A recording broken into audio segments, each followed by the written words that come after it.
Hi, all. I'm Rebecca Moore. I'm the chair of this study committee.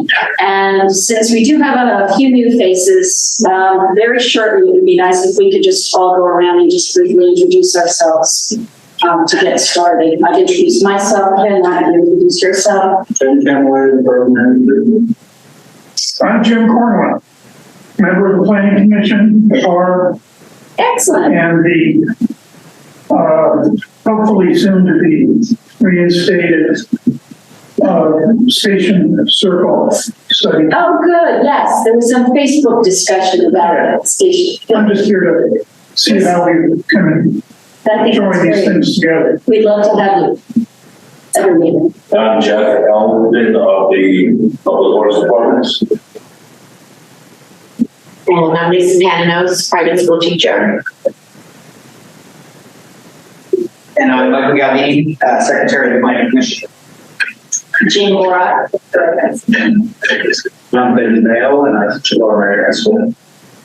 If you had trouble hearing us while taking notes, I know this is a little loud. That's just Yeah. So we only have about 45 minutes. So we're going to start with the agenda, approving the August 9th, 2023 meeting minutes. So does anybody have any changes to them they wish to make? Would somebody want to? Motion approved. Okay. Second. All in favor?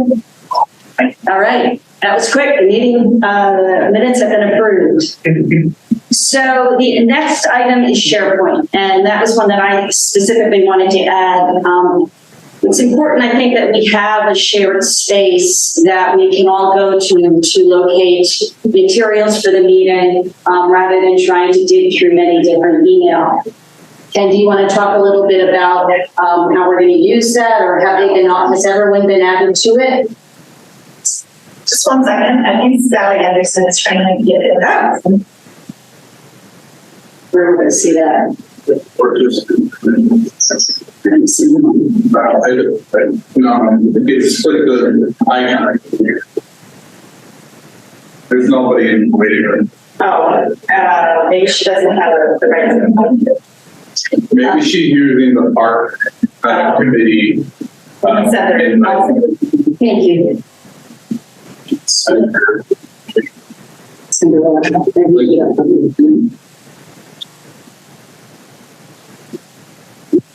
Have the invitation. Never mind. Hi, welcome. So we've asked that all of us from the study committee be added to it. We should be getting the invitation. I believe it comes from Alan, or does it come from SharePoint itself? I know you guys, what you need to do going forward is, let us know what you want on your agenda and notice it for you, distribute it, and including the materials. But you need to make sure you send it to us likely the Friday before, at least, ideally earlier. We'll put out. But for people to be able to access, for example, the SOW. And there's a link. There should be a link. So you'll get an Did we invitation. put the link on the agenda? It's not on the agenda. Okay. No. In the future, you'll see agendas. We'll have the link on there for access to the materials. And hopefully you'll have access to the SharePoint site and you'll have. There is access.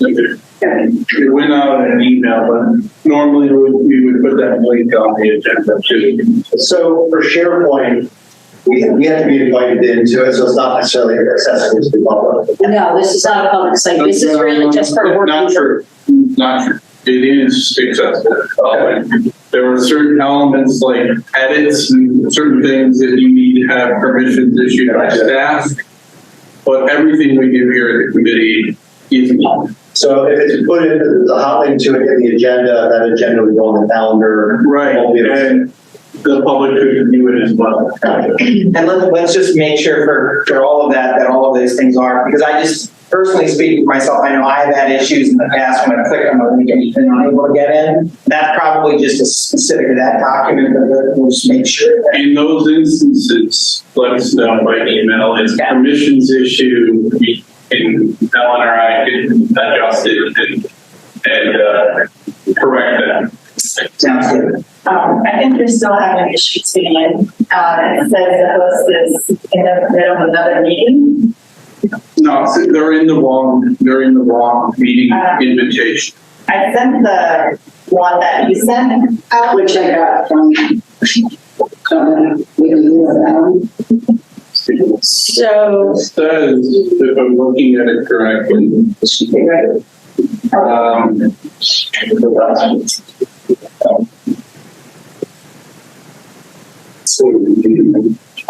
I can show the here. Yeah.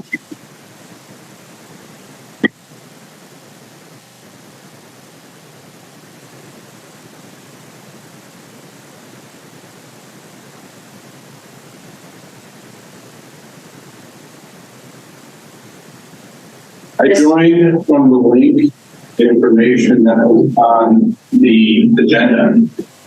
That's Oh, that's the right, one you we're did. on. So I'm trying to sign out. I'm just, if you use the link that is on the. Look on the agenda. Most current Yeah. agenda. Use the link on the agenda. Maybe there was more than one link floating around. I know in the old agenda, we used the park committee Zoom in credentials. Now we have a second. Yeah, I just need to do name this way. All right. So, I just had a quick question. Does the invitation to SharePoint come from SharePoint or does it come from somebody here? I think it's Alan who's, You won't need an invitation. It will be accessible to everybody. If you can't open it, then it's a permission issue. We can change it. If there's a document that you are intended on being able to amend, we have to set the permissions to let you do that. Okay, so it's not an invitation to SharePoint. No, it's not an invitation. It's just I mean, SharePoint.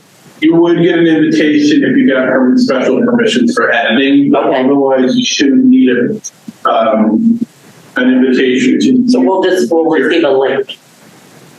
yeah. It will be on all the agendas. Oh, okay. And you can do it there. Right now, I understand most of the material is on the website, on the agenda packet page. There isn't the link yet. But, Okay, all right. We'll figure it out. Alrighty. Sounds good. So I think it would be helpful when we're reviewing documents to have some sort of standards for how we're saving and tracking changes, things like that. Do you have Well, any best practices? You guys should be sending the stuff in staff and then we can have it added and tracking. Otherwise, there's really no consistent way to track it otherwise.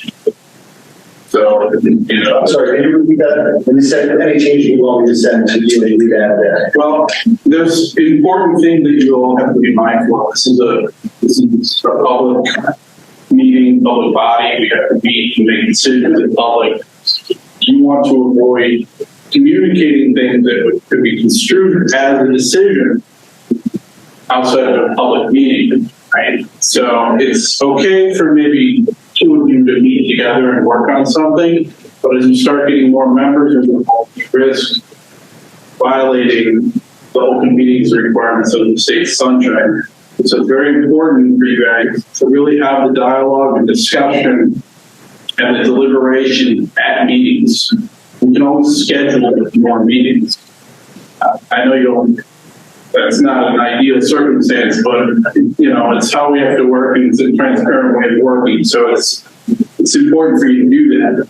Hence, when you're discussing and putting stuff together, materials to be deliberated later or go together in a document, send it to us, the staff, we'll compile it, put it together, and have it for your packet. And I strongly encourage you to heed that advice, because it is state law. We need to follow. So I think it would be helpful when we're reviewing documents to have some sort of standards for how we're saving and tracking changes, things like that. Do you have any best practices?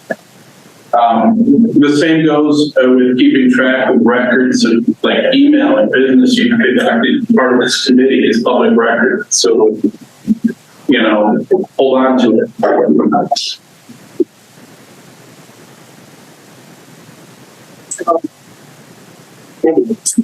So now we are going to jump over to Town Square Station Circle background, but instead of, originally I thought it was important to have a discussion about that in the context of this, but since we've embedded it into the SOW, we can go through it and discuss it at that point when we're looking at the different sites and how we're suggesting the Station Circle be handled. It's embedded in your contract, the agency, Yes. grant award. It says that you're going to be planning in some form for that part. That doesn't necessarily mean you deviate from the work that we've done. It's going to be built in, but it's going to be incorporated in the plan. It's part of the scope of work. If that makes sense. Well, and so I had a question about that, because one of the things I wanted to put on the table for discussion was whether we wanted to handle that as an alternate, so that it wasn't embedded in the minimum. It cannot be an alternate. We have You indicated before that we might be able to consider that as an alternate, so I just wasn't sure what it I said, so there's very little detail in Appendix A of our grant agreement, but it very much specifies and names the parks we're planning for. So we do have to have some element of it. That doesn't mean we have to redo things that were already done, but it means in some way we need to incorporate the work that has been done into the grander plan that we've developed. Okay. Do we need, now, for scope of work, the issue comes down to, you know, what future development happens downtown in terms of the parking and whether or not, you know, option A or B, which was developed under the original planning effort, will be the one selected. The problem here is we do need to go back to the council for direction.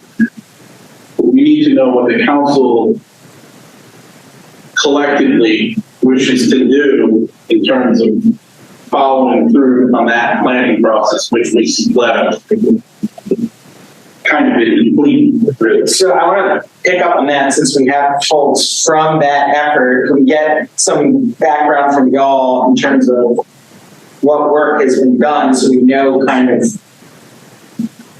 background on that project? You want me to speak to that? Yeah, I mean, Okay, well, there was a public outreach from by Dave and myself and others on a committee that was interested and appointed to pursue the Station Square idea. Was that in 21 or 22? Seems like years ago.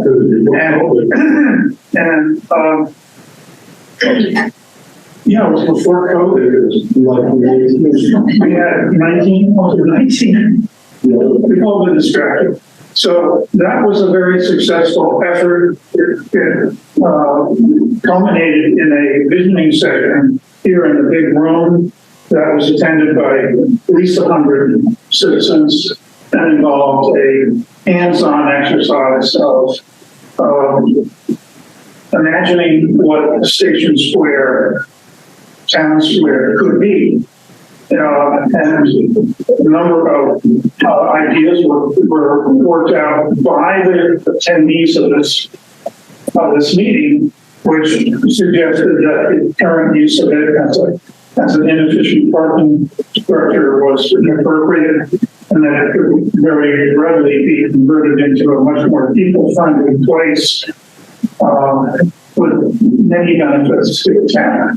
It's just a short version of what the outcome was. The process then was put into the hands of a landscape architect, Simone Collins, represented by principal in that firm, Bill Collins. who initiated a schematic design exercise that we and others were heard on a little bit, and they went through a process of developing the ideas that came out of the public vision sessions. This is a textbook way for public design to transpire. The result was then interrupted by the events of the pandemic, and we've heard not a word about it since. But we did get to a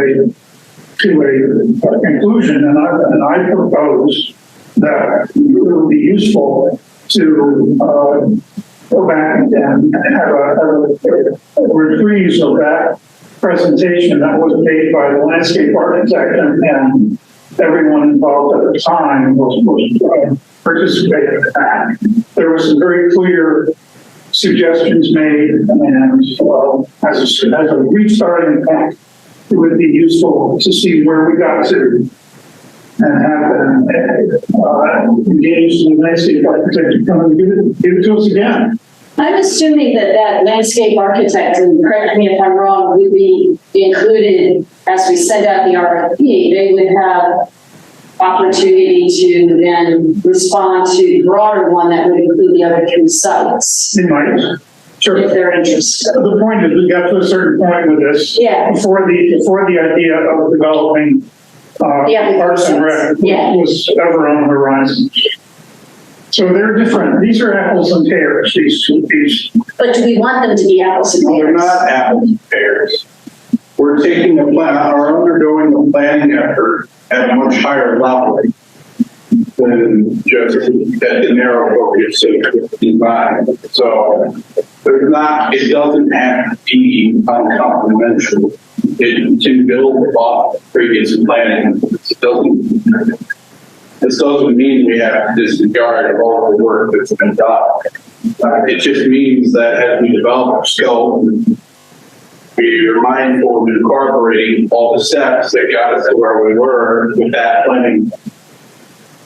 And so, actually picking up on that, because it does sound like if the grant was, we were selected for the grant based off of the fact that we included that in there, and therefore we have to include it in the scope of work. I guess one of my questions would, we need to reference it. We need to have continuity with it.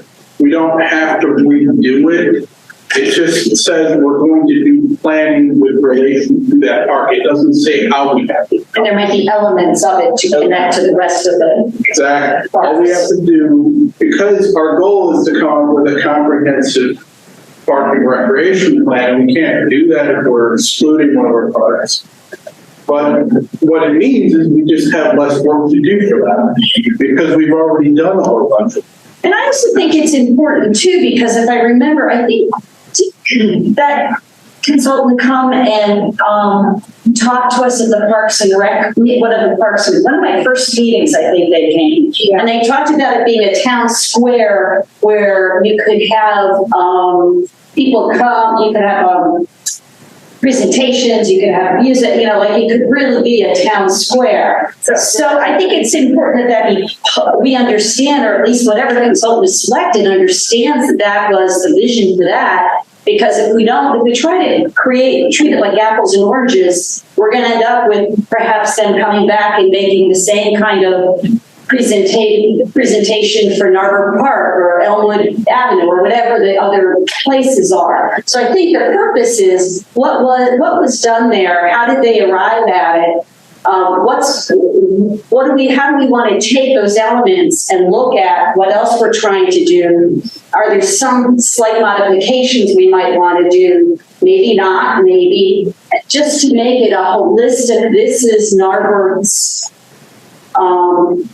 vision of what our parks, what our community wants from parks. But I don't think I hope there's no intent of eliminating all of that work, because that was, it's beautiful. Two things.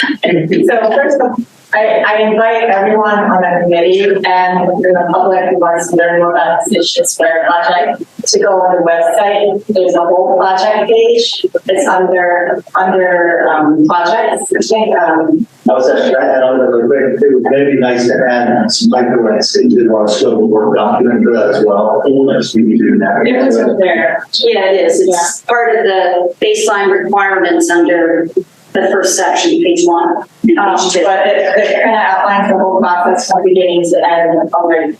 And all of that. My second point is, from my point of view, I've always thought that the working committee for Station Square should continue on with the work as part of the master planning process as it continues the Station Square portion of that element. So I don't think that's an issue. I would want Jim and David and maybe just here try to be more accountable to the committee as well. Because you guys have that institutional knowledge, and we have all of that experience, and we know that project is like now, so it makes sense that we would be working on it. So, And we'd be happy to make sure that you're included in the email for the meeting so that you know when it's the second Wednesday? whatever Wednesday this is, of every month at 7. May not be voting members, but Yeah. right? And they're obviously keen to hear that. So we appreciate that.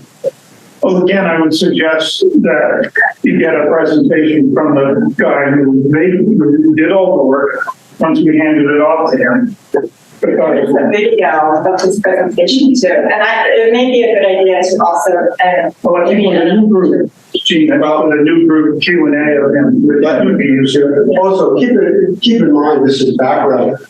Simone Collins, I think I'm safe in saying that the majority of their work is dealing with public parks and recreational spaces. If you're really thinking about doing some kind of an RFP for the bigger, we must have you. I think that you might be well served in having a conversation with him. We have we are required by the state to go to an open park. I understand that. I'm not suggesting. And I am most certain they will be making a proposal on this. I have little doubt that we won't see. I think I will point out we've had good experience with them, and they might be the right choice, but don't limit yourself simply because you've had experience with them. You might find another appealing proposal. The same. I'm saying that you should select who you work with, you've had a good relationship, had confidence in them. I'm just suggesting keep an open mind. Yeah, well, I mean, the RFP, the RFP process will be, we'll be able to see all this come in.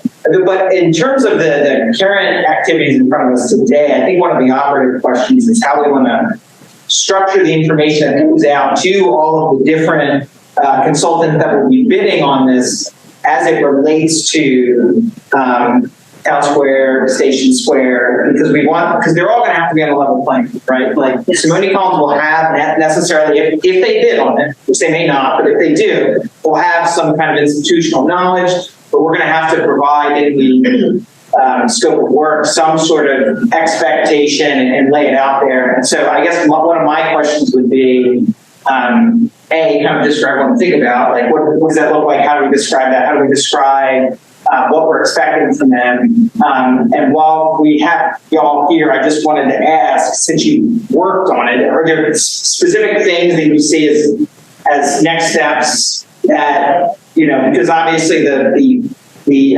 process had been put on pause, not ended up put on pause at some point, and where in the process were we? Are there next steps that are needed in order to react? Like, can you help us think through it? Yeah, I would like to hear your perspective on how Would it be helpful for you to see the RFP that we wrote with that? That would be helpful. Oh, yeah. Is that in the public Well, I imagine it's in the public realm. I It is. have We'll, it on my computer. we'll include it, we wrote it, we'll distribute it to everybody.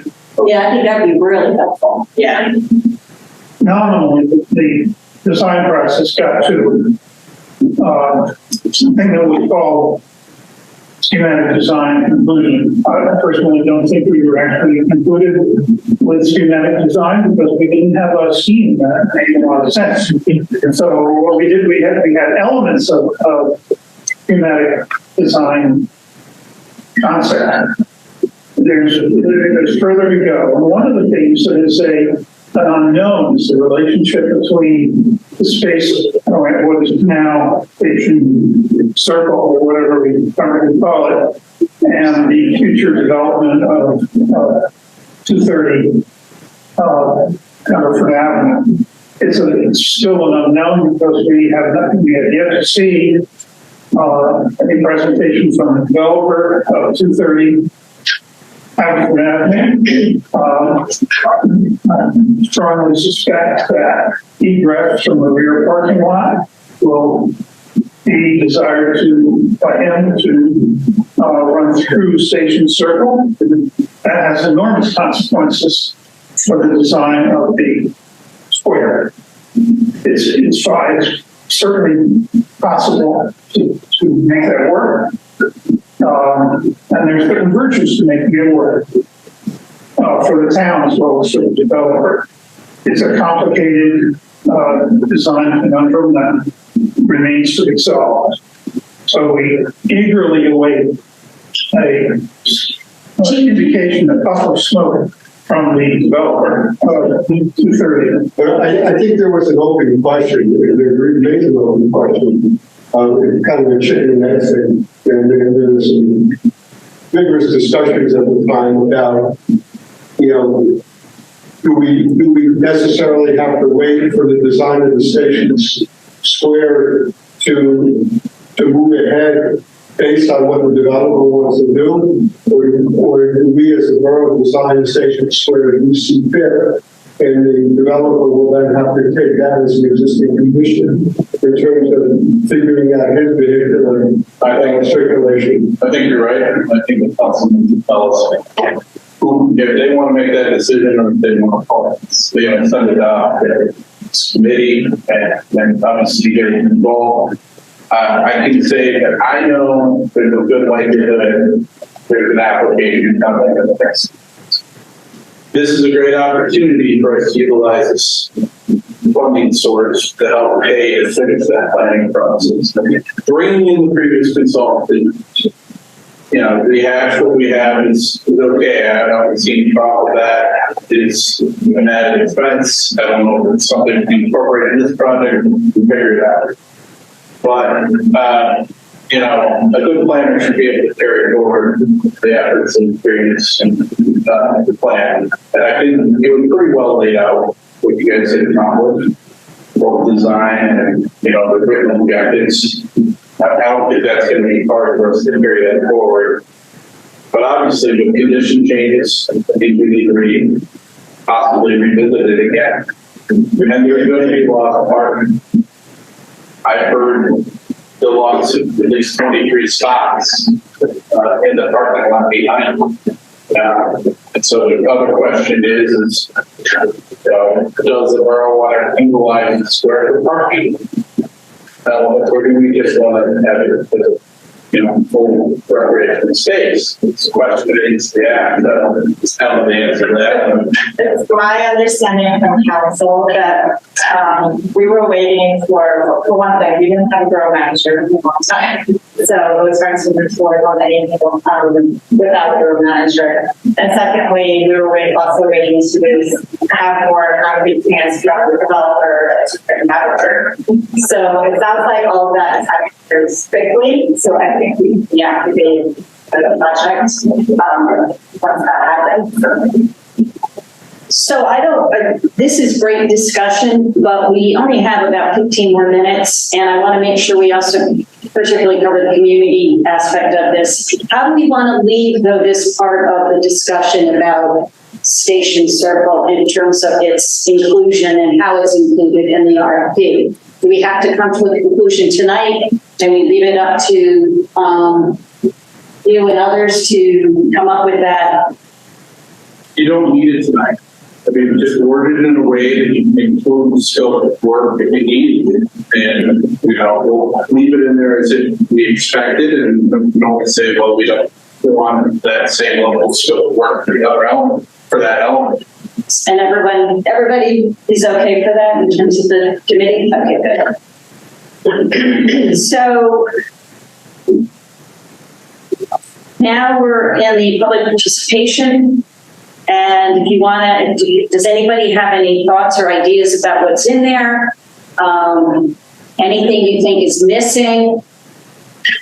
Any detail you think may not be necessary? The only question, the main question I think I had was, so from the DCNR template, it wasn't clear to me whether, how much we could plug and play. So the reason why I say that is because the DCNR template had something about key person interviews. And it said 10 to 20 of them, which I can imagine, you're doing one-on-ones for 10 to 20 people. That's a significant amount of time. If DCNR expects us to keep that in as a baseline, it's probably going to be a pretty expensive element. And so the reason why I present that is I think it would be helpful if we got some clarity from them whether that specific item needed to be in there, because I can imagine probably better community outreach uses that type of resource if they would let us plug and play exactly. Play it differently to get to the same. Says the Bureau recommends the minimum number of individual interviews. There should be interviews. And there would be interviews with key important stakeholders.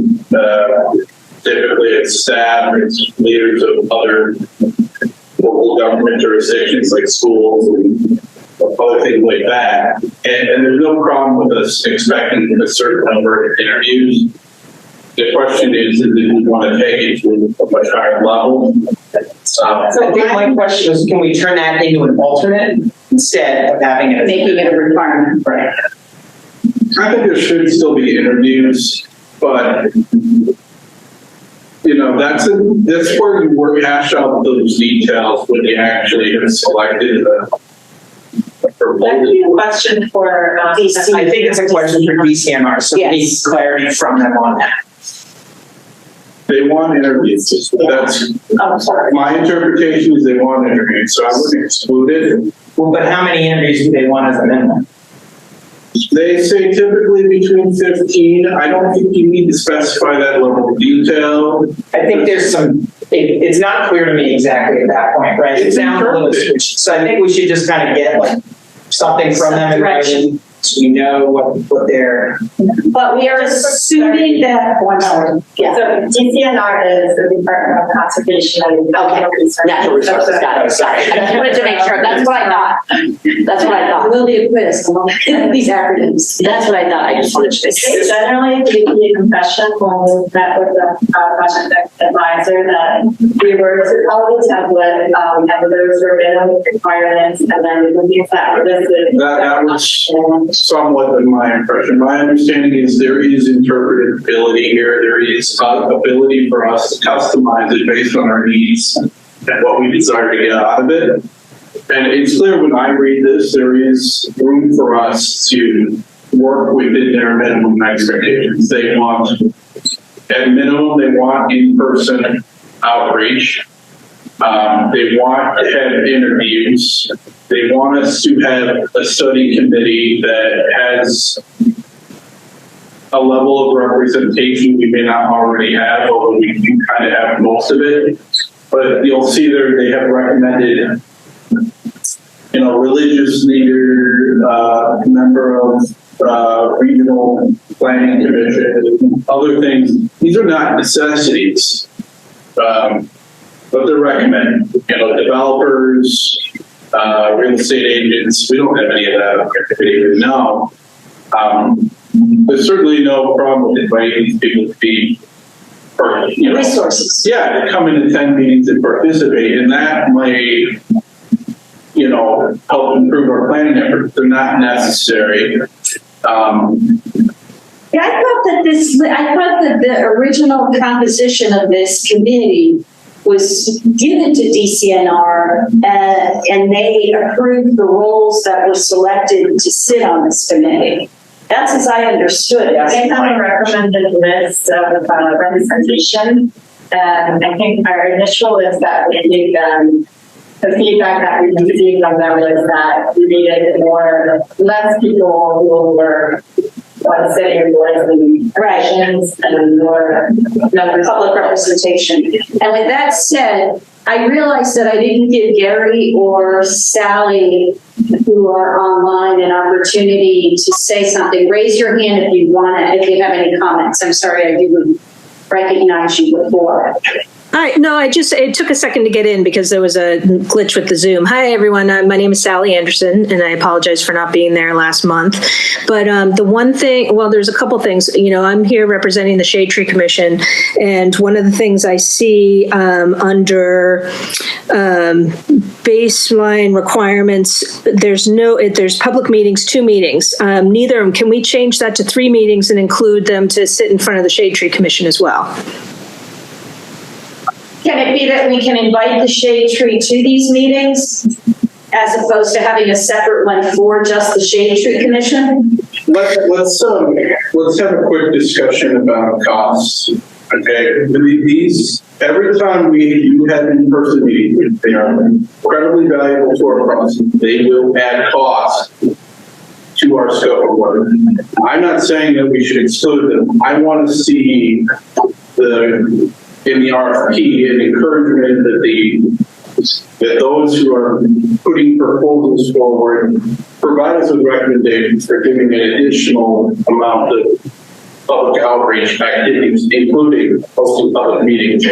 But what makes the Shade Tree more important than meeting with another body? And we're at a point where we're not going to be able to have those individual meetings for every body.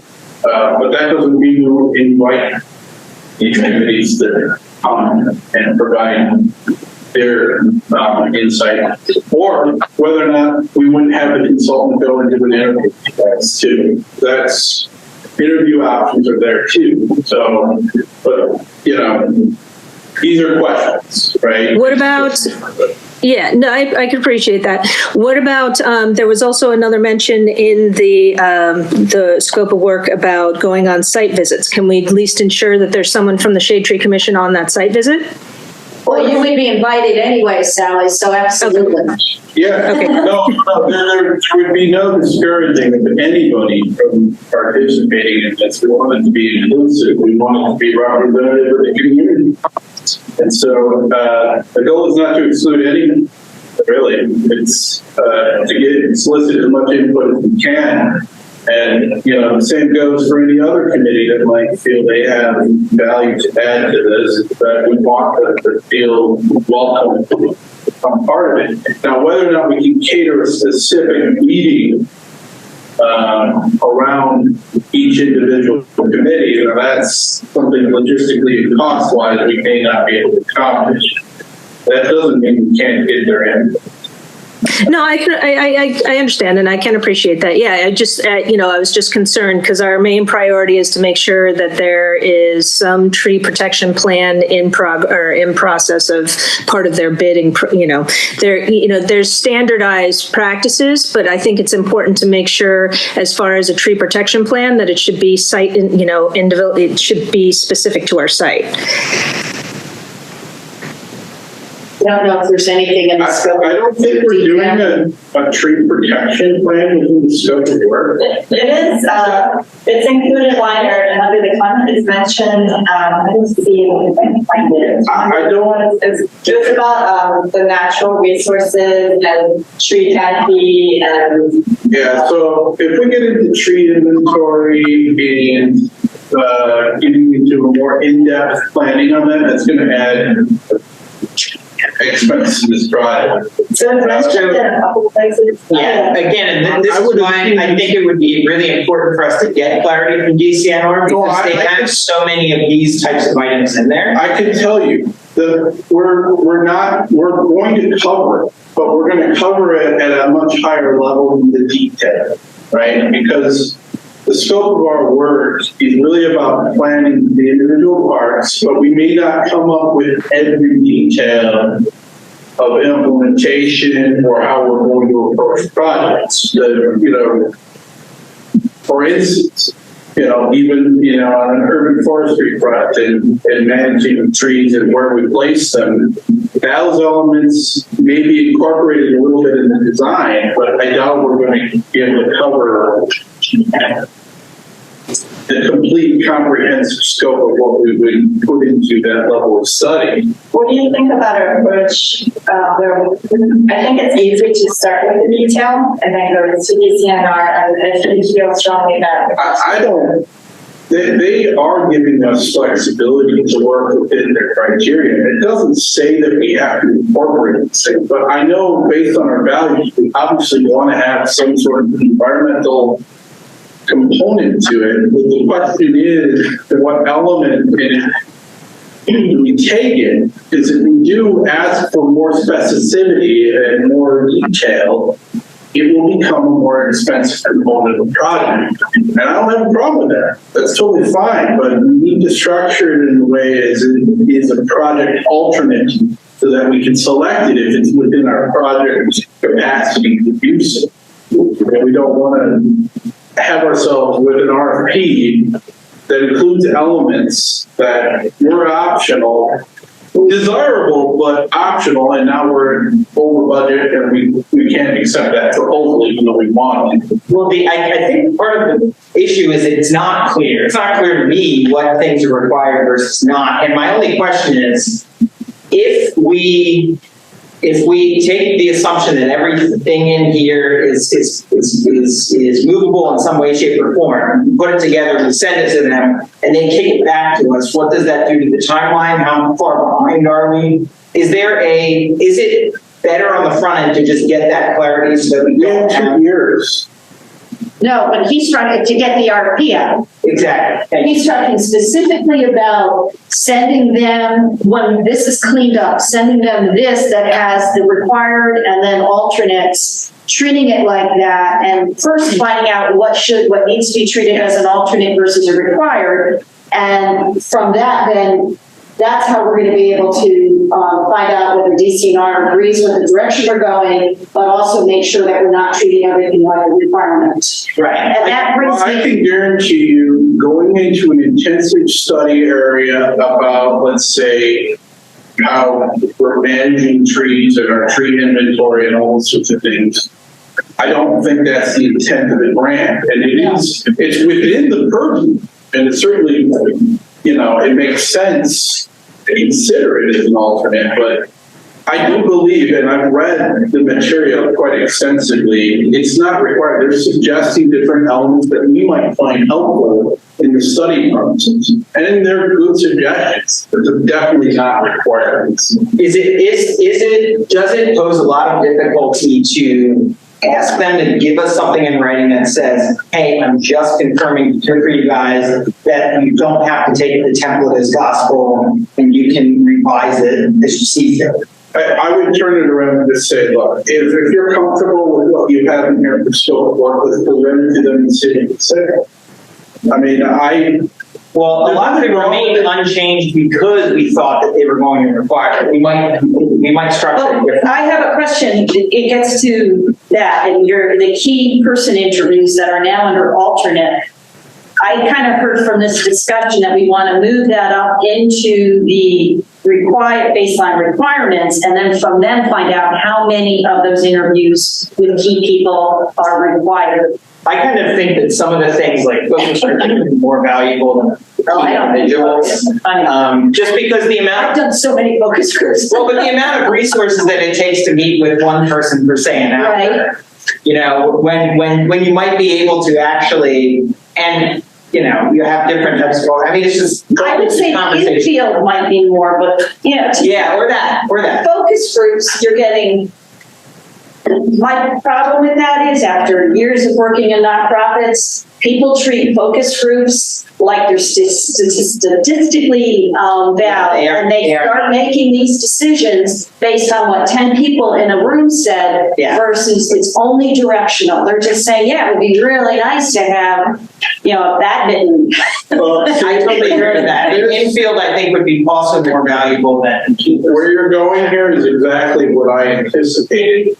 I think it's helpful for us to specify the elements of public participation that we would be looking for and have them present to us how they would utilize any or not some of those elements, because the experienced planners will know what elements and what processes have worked for them in the past, and they'll come to us with a proposal that will incorporate. It sounds like what you're saying is there are baseline requirements for the proposal that have to be met, that's written, that's concrete. Everything else is left to the discretionary. So we know we have to have And public working with us after selection. And then we can sort of do so. Maybe it's okay to not have that concrete. Well, there's two questions, because one is a DCNR question, the other one is like a consultant question. But yeah, I mean, for sure. And this, I think, also because Sally had kind of brought up an idea as well. And I just wanted to say, so that's one of the, might not have been terribly clear for them, this is my bad. But yeah, exactly. The idea of identifying alternates, even if something, we think, oh, well, we're not sure if that would be in the budget, we can put it in as an alternate. What that does effectively is it preserves the ability of the consultants to include that as an extra, and then we can have the kind of discussion. Right. Barrel will have the discussion. Yeah, from a value, are we going to get enough out of it? Exactly. So to the extent that you have, and especially for the folks online, because I know that, sometimes you're online, so you're not right in front of us. You have kind of things that you haven't seen in there, but you want to put it forward as an alternate, or even if you think it's a baseline. We're now a couple minutes past when we're supposed to close this meeting. I don't know. I don't like to go past. But yeah, it's. I didn't do that. It's okay tonight because we don't have the Parks and Rec following it, but I don't want to keep people past 8 o'clock. Is that okay with everybody? Is that okay with our friends online? Gary? Yeah, no problem. Perfect. Yep, good by me. So it sounds like we're going back and forth a lot with the level of detail and the general. I do feel like that direction could be given by DCNR with a pretty simple question. I can share you guys. Let me pull up the materials so you understand where. So I think some of us have looked at the materials and we still have questions. I think just getting specific direction. I know you're worried about falling astray with DCMR, but that's the whole reason why they preliminarily approve things before we move forward. So I suggest, if you're comfortable with what you have, go forward. If you want to attempt to present them something that you feel reflects your goals and meets what the expectations are in the material, but to me, they are giving us choice on how to approach public participation. It's very clear in the materials supplied that there is a level of flexibility implied and an a la carte type consideration here. Here, let me share my screen. While he's bringing that up, can I just suggest something? It's on, I think, page 6. I love that statement under design considerations, goals and priorities, that first part of it. I really think talk to exactly what we're asking, and I wondered whether it would make sense to move that up front so that they know coming into it, this is our vision, this is what we want you to help us create. And then go into, these are the different elements, these are required, these are alternative, required, alternative. Yeah. Okay. So what DCMR recommends in their materials is that we determine the type of public participation based on outcomes that we're looking to achieve. And I think that's a really great approach. And at the end of this document, which is essentially outlines their public participation expectations and recommendations, it lays out different options in terms of achieving certain types of outreach and involvement. And this is the problem, right? So ideally, we could sit down and say, oh, we want these sorts of outcomes. But the question is, sometimes it helps to have the consultant give us some guidance on what they think might be the most effective. And that's why I always like leaving it a little open-ended, not so open-ended to not suggest we don't want certain minimums. And Ultimately, that's the recommendations. I mean, there are certain things in here, like, well, public meetings will be probably the most expensive, along with anything else that has a lot of the, in-person type activities. But, press releases, targeted newsletters, websites, certain other things like that, these are all options we'll have, and, we want to use those too, but you're not, the way I read the material is you're not completely constrained to adhering to everything that they have listed. They have certain recommendations and expectations. As long as you fit within that, you'll be fine. And the same goes with some of the other material and some of the other elements here, but I mean, for time's sake, I'm not sure we can cover all of that, but even in the RFP guidelines, there's certain elements of flexibility as well that are written in there. I wasn't highly involved in the development of your scope of work, and that's fine because it really should reflect what you guys want to do anyway. So here's my point. If you're comfortable with the draft, we'll move forward with that. If you want to take some more time, refine it, talk to the agency, that's fine too. I say we should still share this with them because it costs us nothing. And get their feedback. And if you want to ask, hey, more flexibility, so there certainly is flexibility. I know you're cautious about running astray with the rule, but that's the whole reason why they're there checking our work. We feel like it might be a little maybe just limiting if we start to, if in fact that we can make it a lot more general and shorter, to give them way too much and then try to cut things out because they might feel, oh, well, this is. The thing is, too, it will bind you a little bit, too, because then, later on, if you too constrain yourself, especially in an RFP, you're not going to have flexibility to make a lot of adjustments. And I think you're going to want that because as the process goes on, you will easily be convinced of something else that may be very helpful. And you just will be closing that door. And I So wouldn't it make sense to just ask Olivia? Well, yeah, but I mean, I told you guys that you had flexibility, and I guess maybe I didn't clarify what that was as well as I could have. I mean, but here's the thing. Again, so is what I'm hearing here, you guys aren't sold on the scope of work that you have so far? I think the rewrite is pretty good. It's good. There's nothing wrong with that. I mean, but I'm okay with it. But I'm okay with the way it is first.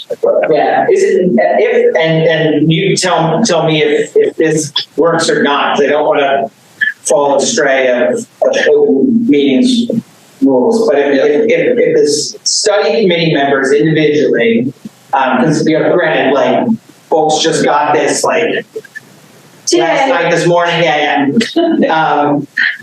so if the study committee members individually kind of like thought on it, wrote their notes, sent them to you, are you able to compile all that into a packet and distribute it to the members? And then if we're okay with that, I can try to distill comments and forge something of a consensus document. Well, see, once you start to forge consensus, that's when you get into the realm of decision making. Right. So I can disseminate information and share that all with you, and There's nothing wrong with that. Here's what I suggest, and that's probably it. Let's keep this as a draft. You guys are comfortable with it, but we're obviously interested in seeing what else you can do. We'll run this by the agency, see what their feedback is of this as a draft, because we're not 100% on it. And we can come back, and that gives time for the committee members and other people who are interested in my understanding of the process was that, I mean, typically if we had a larger staff would actually write the scope report and an RFP, and then when it's pretty finalized, then they submit it to the study committee, for example, and then they would provide feedback on that. But I think it's because of the fact that it's not coming from staff and it's coming from members of the committee, it makes it really hard to, I don't know, to write without that kind of discussion. Well, this is where I share with you. You know, as staff, my approach would be to not limit you, and particularly leave it more towards the consultant to come up with, you know, a conceptual outlay of how we'll approach different elements in the project. I mean, obviously, they're going to need direction and feedback from the committee and a little bit of the council as well as certain elements, but for the most part, that's why I said I would be leaning on coming up with an RFP proposal that offers you the most flexibility while meeting the minimums of what they're looking for. I just had, so like in education, being in education, you know, I work at Lower Merion High School, I mean, I have our counterparts at Harriman High School, and we're supposed to be the same. We're supposed to, for equity reasons, have the same thing in both schools. And, you know, in the district is completely mired in paperwork and policy. And flexibility, wording things that remain flexible is key because it plays on the strengths of the individual's interest in the classroom. But I think this potentially is very similar, playing to the strengths of each consultant, giving them the flexibility. So I think what I'm saying I do agree with is once you start to eliminate things and make things finite, it gives us less flexibility. So I just think we should. So is the next step, Ken, you're going to take this and rewrite the RFP and send it to the committee for further review? Well, yes, I am but confused. So we need both the scope of work and RFP Right. by the agency and approves them, or we also need the council to approve. It's also a big question we have to have these in our the scope of work for the. Right. So before we'll release the RFP, I mean, I certainly can go through and distill it in the way I think is within the requirements here, because they're definitely, by the way the rules are written, there is definitely a level of a la carte based on your needs type of requirements. They're not saying that you don't have a choice. They're just saying we want minimum public engagement, public involvement. Well, that's the whole purpose why they're doing this, right? So, of course, we want the same thing. How that involvement is done, they're saying should be based on the outcomes. And I agree to that to an extent. I'm not necessarily sold that their chart is, I don't know, exactly going to yield the type of outcomes that they're suggesting, although I'm sure there's some element of reliability to what they've done here, because they say they built this based on experience. Can I clarify what you meant? Because Michael did go back and after hearing feedback from the end that it needs to be a little more general, he did go back and edit and make this which you guys got a chance, not so much time to review, but you did have that copy. Are you okay with the level of detail that? Oh, yeah. Yeah. Okay. I just want to. So why don't we? Sure. I mean, what I've read today, I mean, I think it was good. Yeah, I was just concerned about getting, again, locking too many things. Yeah. You know. I mean, I think that even the more general version, I think we can probably even make it more general in some areas. There were areas where, you know, had been concerned that DCNR expected certain things, so I kept it more specific in those areas. But it sounds like the feedback we're getting is that if we want, we can make those even a bit more general, a bit more flexible, and I think that would be a benefit, like you were saying. Lisa, do you have any comments about this in terms of the specificity in it? Are you comfortable with the direction that we just talked about maybe cleaning it up a little bit more, looking at certain points that are very detailed? Maybe we can make those a little less detailed, a little more open. Yes, I agree with that. I will say, obviously we need to be clear to the agency. Our intent is not just to host a public hearing. We do want to have that public engagement interplay when we do the public meetings, and maybe that specificity might be clear here because they obviously put this in bold. And I agree with them. Just having a public hearing doesn't really give people the feeling that they can be engaged. It's more formal.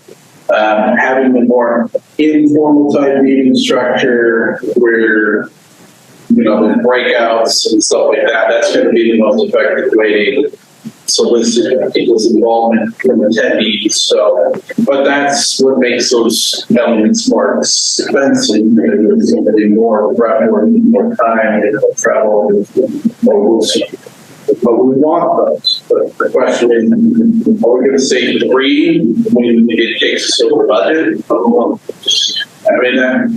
like to say 3. I'd like to say 5. And I love having more public involvement. But again, you also only get those people who have the time and availability to do it. It may not reach the entire audience. Getting back to the demographics. The approach really takes good experience, and that's why I like leaning in as much as I can to the proposal. Just 2 quick questions if I can get that in. While you guys are here, I did make one comment. I don't know if you can see that or not, but I wasn't sure if that state open space is officially called Station Square.